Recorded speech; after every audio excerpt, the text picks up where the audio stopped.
Au milieu de la forêt de bouleaux recouverte de neige blanche, l'air était glacial et mordant. Gilly s'inclina doucement, rapportant à son jeune maître debout à ses côtés « Jeune maître, j'ai géré cela selon vos ordres. » Jin Runkandel leva les yeux vers sa fidèle gouvernante, répondit sobrement « Merci Gilly », puis se tourna vers le grand homme qui se tenait devant lui. Le visage du garçon était grave, sans la moindre trace d'immaturité. Il demanda « Vous dites que vous êtes Mureka, le capitaine de l'escouade du Roi Noir, n'est-ce pas? » « C'est exact, » confirma Mureka, sa voix grave et posée. Jin hocha la tête, ses yeux reflétant de la gratitude, mais aussi de la dignité. « J'ai réussi à m'échapper grâce à vous qui avez détourné leur attention de moi. Dès que nous atteindrons le château Runkandel, je rapporterai votre aide et la famille vous récompensera sûrement généreusement. Veuillez aider à établir le portail de téléportation. » Submergé par l'aura du garçon, Mureka répondit avec un certain embarras « Je ferai de mon mieux. » Quand Jin et Gilly tournèrent le dos, Mureka resta silencieux, observant leur silhouette sur le fond de neige blanche. Il ne put s'empêcher de réfléchir. Ce gamin, même s'il appartient au clan Runkandel, pourquoi errait-il en dehors du château? Il n'a que 10 ans, mais il est déjà si confiant et digne. Peut-être ce qu'il vient de dire. Une image jaillit soudain dans l'esprit de Mureka. C'était le moment où les yeux de Jin s'étaient illuminés avec une détermination éclatante, et le garçon avait déclaré une phrase qui avait ébranlé son auditeur. « Je contemple le chemin qui ouvrira l'ère de Jin Runkandel. » Mureka serra inconsciemment le poing. Maintenant, il avait compris. Ce n'étaient peut-être pas les paroles frivoles d'un enfant, mais il l'avait dit très sérieusement. Mureka éleva la voix avec autorité, brisant le silence. « Vous, non, tout le monde, écoutez, jusqu'à ce que le portail de téléportation soit établi, soyez prudents dans chacune de vos actions, ne faites aucune bêtise, compris ?»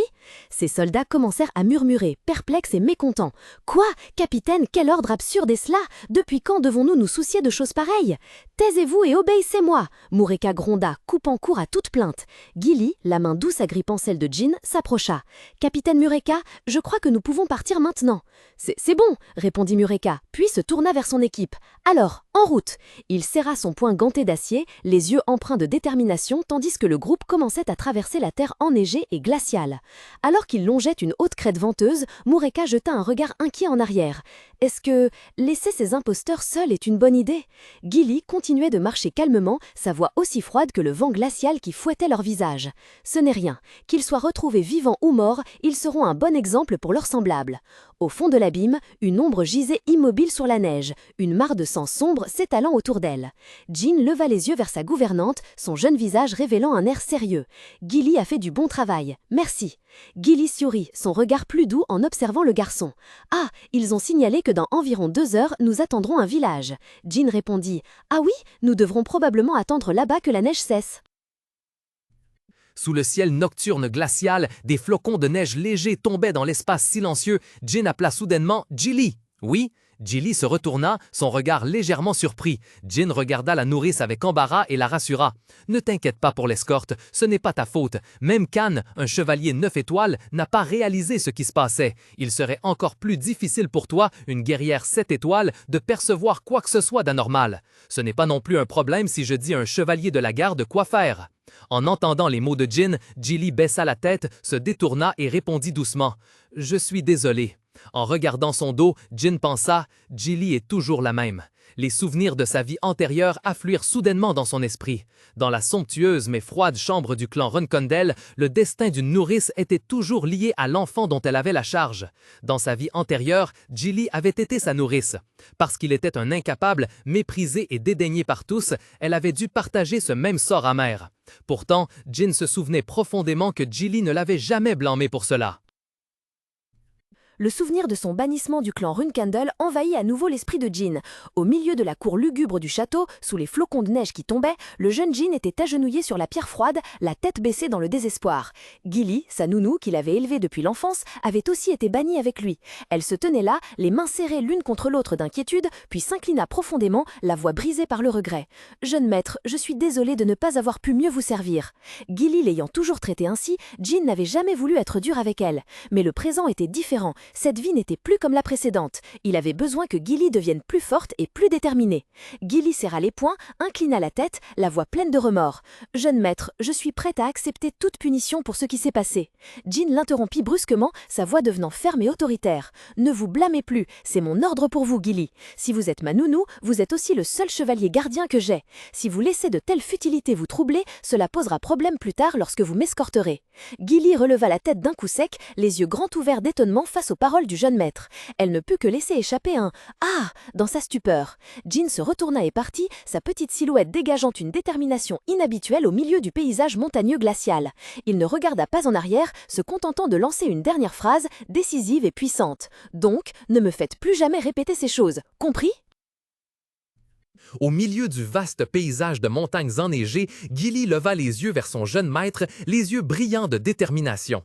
Elle lui répondit d'une voix ferme. « Oui, maître, je vais arranger ça. » Chaque mot de Jin était comme une source chaude qui se déversait dans son cœur gelé.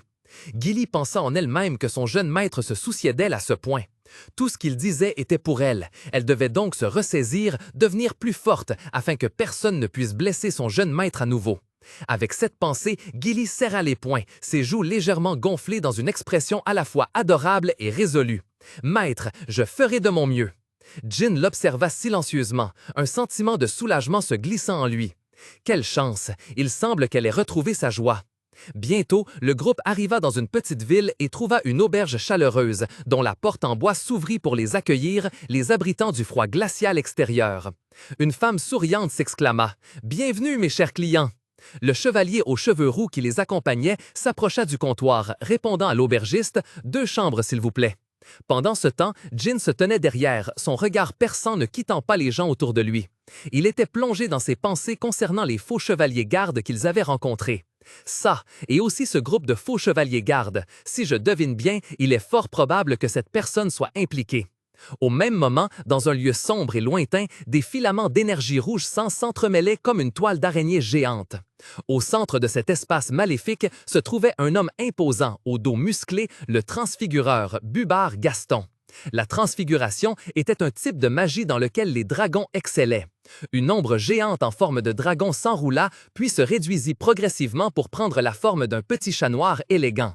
Cependant, même les dragons puissants ne pouvaient pas accomplir une transfiguration parfaite.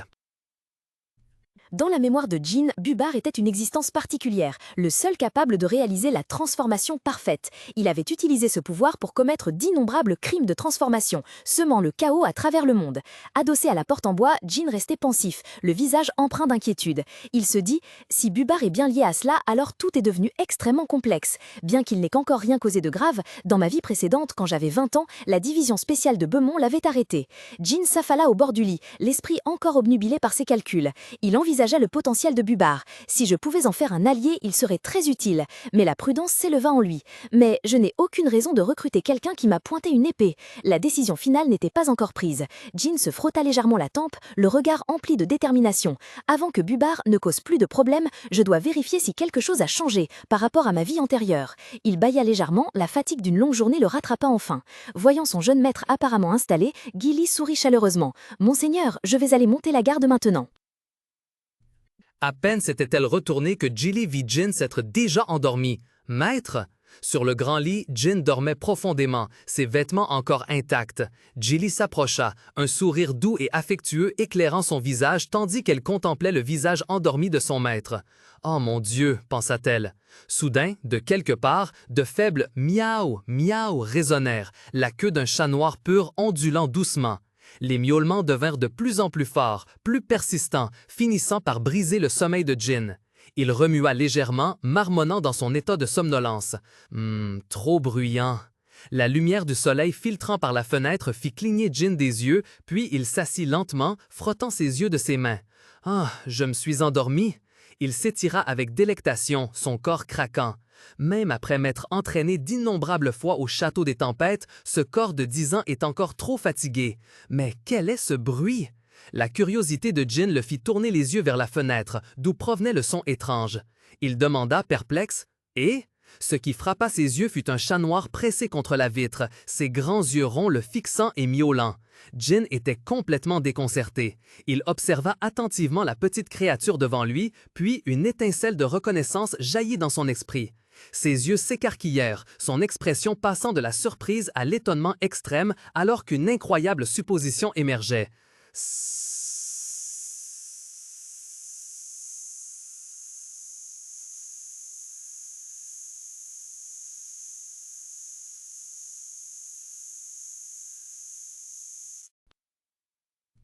Jin se remémora les mots de Murakan. « Qu'y a-t-il de si drôle? Je te suivrai en secret de toute façon, alors ne t'inquiète pas. » Devant Jin, un chat noir était assis nonchalamment près de la porte, les oreilles tressautant, la gueule grande ouverte comme s'il criait en silence. Jin était stupéfait et balbutia. « Tu as dit que tu te cacherais et me suivrais. Tu veux dire en te transformant en un chat comme ça ?» À peine ces mots prononcés, le chat noir hérissa ses poils, exhiba ses griffes acérées et grogna d'un air menaçant, ses yeux brillant intensément dans l'obscurité. Face à cette réaction violente, Jin leva précipitamment les mains pour calmer, sa voix pleine de remords. « D'accord, je suis désolé. C'est juste que je suis un peu surpris, je ne pensais pas que tu serais sous cette forme. » Apparemment, les excuses avaient fait leur effet. Le chat noir se calma et sauta à l'intérieur de la maison.